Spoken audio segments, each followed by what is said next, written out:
So to kick off, thanks for speaking to us as part of our series of interviews with candidates for the Labour leadership. You're very welcome. To start with, when it comes to energy and climate change, what have you personally achieved that you're proud of? I've been involved in opposing the very large road building programmes in Britain in favour of rail and more efficient forms of transport.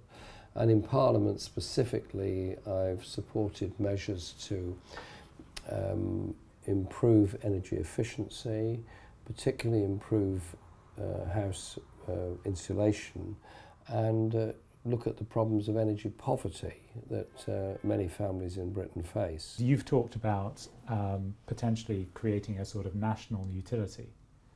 Would you be able to tell me any more about that? We have the post-war model of energy supplies in Britain were to bring into public ownership, national public ownership, all the electricity generation and all the gas generation that happened.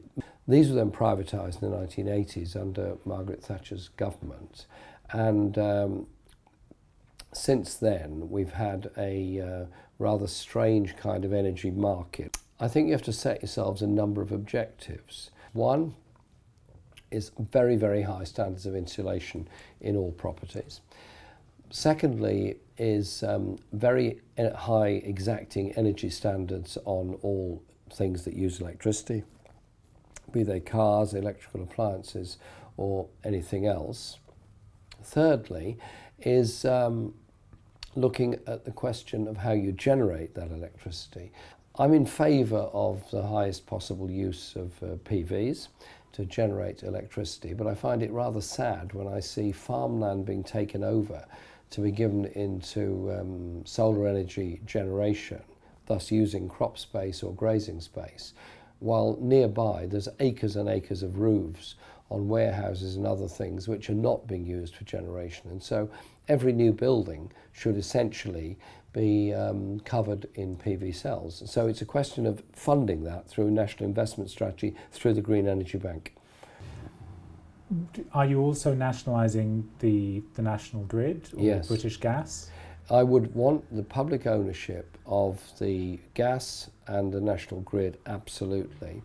On the question of energy supply, if we were down the model of saying all our energy is going to be produced by, for argument's sake, 20 coal-fired power stations, 20 nuclears, 10 big hydro stations, these are just random figures, then it would be fairly straightforward to bring that into public ownership.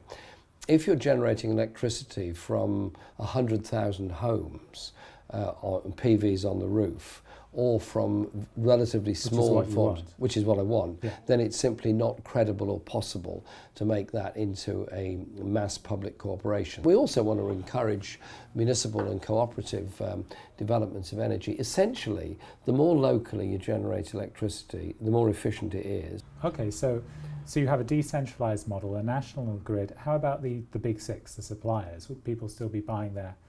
Well, the big six are very, very powerful at the moment, far too powerful. They dominate an awful lot of what goes on, and I would personally wish that the big six were under public ownership or public control in some form. But I don't want to take into public ownership every last local facility, because it's just not efficient, and it wouldn't be a very good way of running things. There's a priority issue here though, isn't there? Because the national grid, and to bring that into national control, for example, that would be quite expensive. And there's a question of whether that money is being used for feed-in tariffs.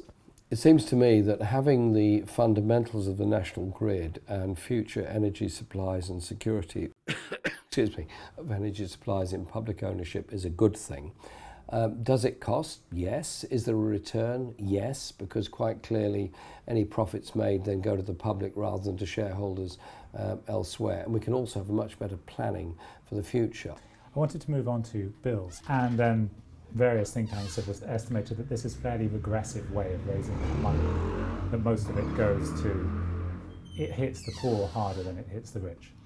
Well, I get this argument put to me quite often by a lot of the very big companies, that it hits the poorest hardest. Well, it doesn't have to.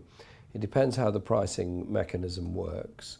It does not have to. In any event, one can cap energy prices to ensure that doesn't happen. But there is a price that we all pay. If we generate by means that are not good for the environment and good for air quality, we all suffer. If we generate by nuclear, we all have a problem of nuclear waste. And the nationalisation, that would come from taxation rather than bills?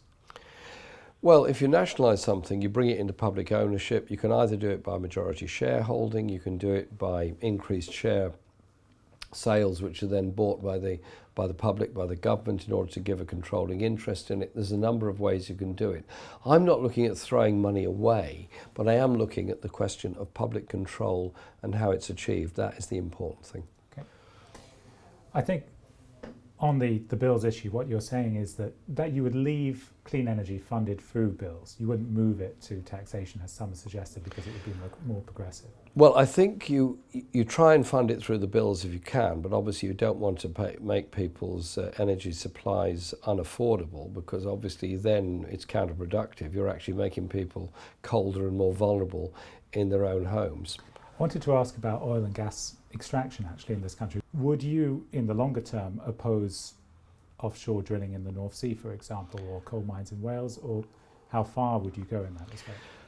There is not much coal mining left in Britain, and the industry was closed down by political... It's mostly open cast. What's left is, you're correct, what's left is open cast. The last deep mine coal mines in South Wales have gone, but it's quite possible that in future years coal prices will start to go up again around the world, and maybe there'll be a case for what is actually very high quality coal, particularly in South Wales, being mined again. But if there's to be substantial coal-fired generation, it's got to be clean burn technology, it's got to have sulfur filters on it, and it's got to be carbon neutral in what it does. So with carbon capture and storage, Yeah, absolutely. You've supported Absolutely. Yes, I do support that, carbon capture. So your sort of mix is renewables and some coal with carbon capture, if that can be, are you sure that can be delivered, or is that?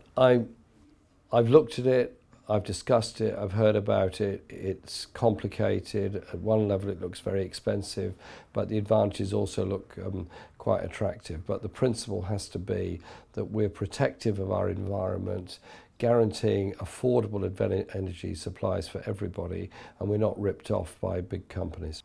And thank you very much. So just one final question. It's a yes or no on 3 issues, but you have answered most of them. So it's kind of a yes, no, or you don't yet know. The large-scale deployment of onshore wind and solar. Yes. Fracking in the UK. No. New nuclear power stations. No. Thank you very much, Jeremy Corbyn.